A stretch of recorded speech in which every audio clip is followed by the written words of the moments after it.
Мы будем использовать все возможности, которые здесь дает система, ну, я имею в виду юридическую систему, то есть и пытаться, конечно, подавать апелляцию. Значит, особенности апелляции в том, что мы можем использовать только те аргументы защиты и обвинения, которые были приведены в суде, и в основном это будет, видимо, строиться, вот пришел Альберт, он или меня поправит, или добавит, видимо, на тех каких-то судебных процессуальных ошибках, которые допускались во время судебного процесса.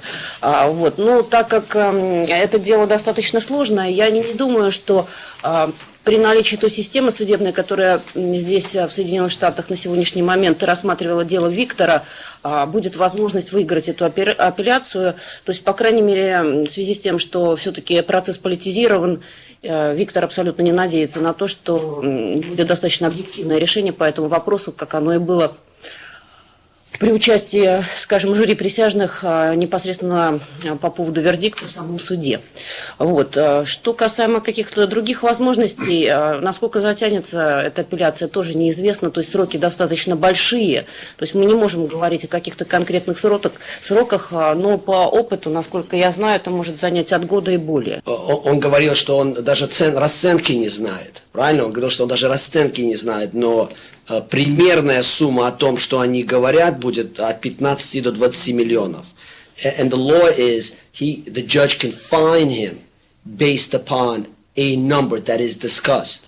Вот, и в законе говорится о том, что судья может вынести штраф, который упоминался во время, как сказать, этих разговоров, вот 15 миллионов долларов. But the fine is in no way under our law conditioned upon his release. Но этот штраф, он никак не связан с его освобождением, возможным освобождением. In fact, the fine is independent of the incarceration. Да, этот штраф, он отдельный от срока, наказание, которое Виктор несет, сидя в тюрьме. And it depends on his ability to pay. If he's got no ability to pay and he has no assets, they cannot hold him in prison longer than what his sentence is. И это все связано с его возможностью платить. Это связано с тем, что будут ли у него средства, чтобы заплатить, и есть ли у него какая-то недвижимость, или вот какие-то драгоценности, средства, чтобы решить этот штраф. There are many situations where a fine is levied upon a defendant, but he has no ability to pay. Therefore, he will have a judgment in the United States federal court against his name. Очень часто так бывает, что против подсудимого выносится штраф, а сам подсудимый не имеет возможности заплатить.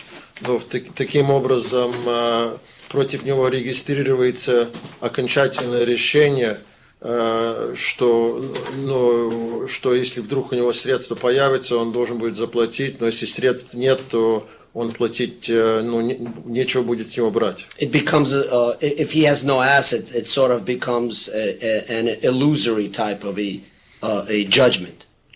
Если у него ничего нету, но это тогда просто... Средства нет. Да, если средства нету, тогда это такое, скажем, фиктивное решение. Я попросил судья, чтобы она перевела... Рекомендовала. Да, чтобы она прорекомендовала, и чтобы она его перевела как поближе к Нью-Йорку. He will have an opportunity to be visited by family. У него будет возможность, чтобы его навещала семья. Could be a couple of times a week. Может быть, 2 раза в неделю. Maybe more. Может быть и больше. But I want to make a comment. After the judge had read her verdict, her sentence conditions. Я хотел бы кое-что добавить. После того, как судья вынесла приговор, the defense had felt that this was a victory for us for the following reasons. Да, мы считали, как команда защиты, что это было для нас победа, и эта победа связана со следующим.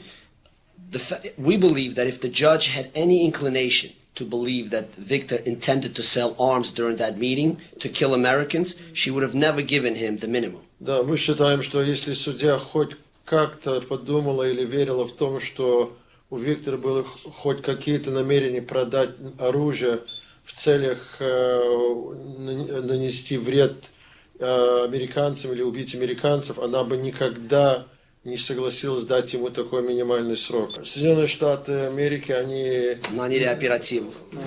Агентов. Они наняли агентов. Невозможно будет. I'm just going to be very brief. Я просто коротко все это расскажу. They offered Victor to deliver arms Они предложили Виктору поставить оружие. into Central America. В Центральную Америку, чтобы он поставил оружие в Центральную Америку. On 4 separate occasions, Было 4 случая, where Victor said that he will not do it. где Виктор сказал, что он этим заниматься не будет. And that he said that he cannot do it. И где он сказал, что он этого не может сделать. The agents then told Victor that they were also interested in buying his planes. Но агенты, они ему тогда после этого сказали, что они заинтересованы приобрести, купить его самолеты.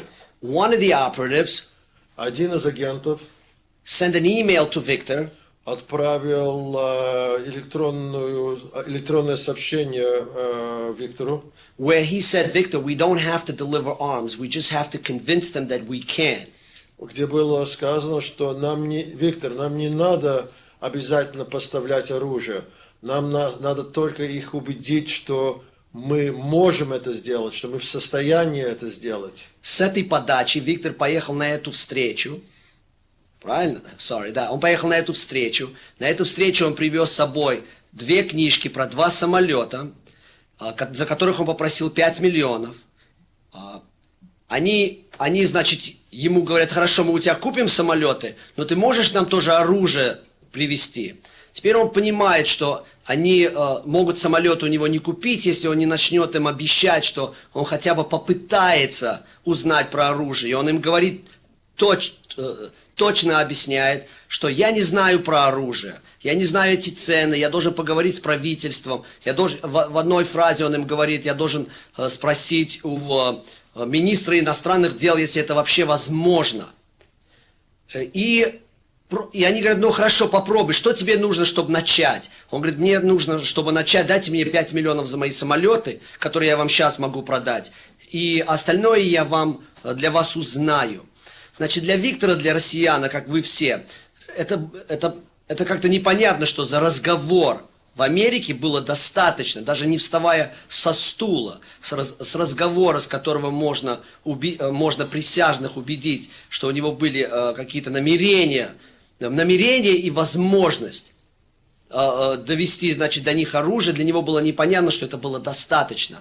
А для агентов американских для них в этом и было все построено, чтобы привести его на эту встречу с обещанием, что мы купим у тебя самолеты, просто поговорим о оружии.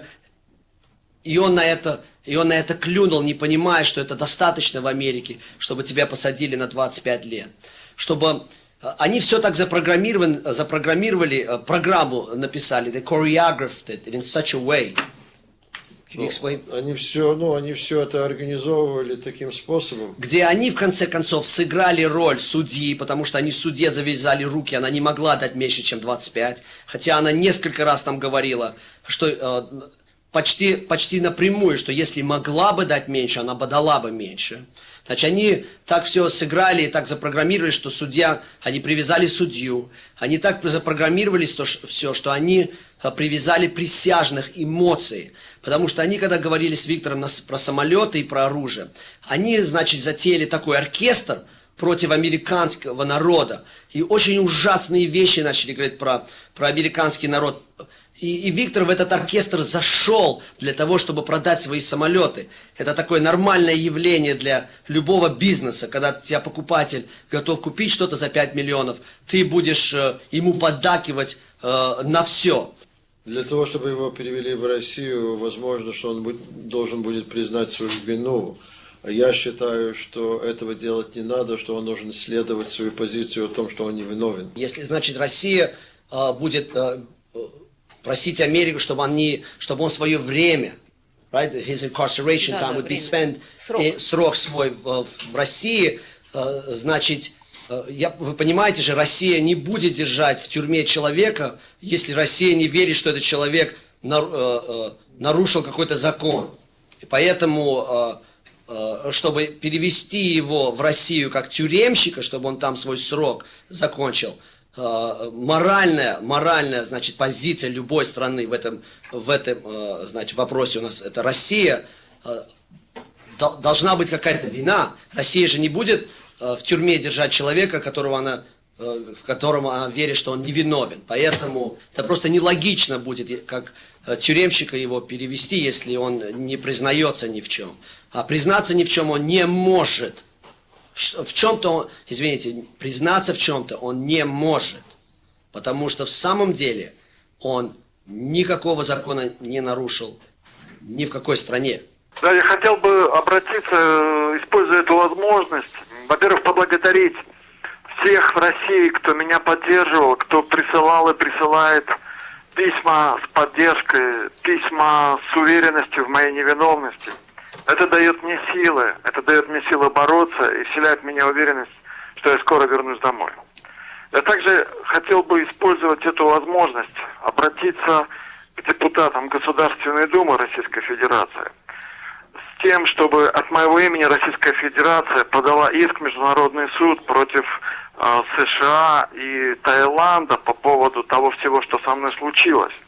Я также хочу, чтобы депутаты Госдумы назначили комиссию, которая бы наконец-то разобралась и установила факты и правду в отношении так называемых мифических 6 миллиардов долларов, которые финансовое ведомство США якобы арестовало и теперь пытается конфисковать 15 миллионов по решению суда. Я также прошу расследовать доклады мнимых экспертов ООН, которые были сделаны Совету Безопасности еще начиная с 2000 года, которые основывались на непроверенных фактах, на слухах и лжи и не имеют ничего реального за собой. Во-первых, я не рассчитываю ни на какую апелляцию, потому что то, что мной здесь произошло, это был не суд, это была инквизиция. Меня судили не за то, что я совершил, а судили за тот миф, который они сами создали и в него поверили. Я верю в то, что если Россия разберется в том, что произошло, и заявит об этом довольно уверенно и жестко, то я очень быстро вернусь домой.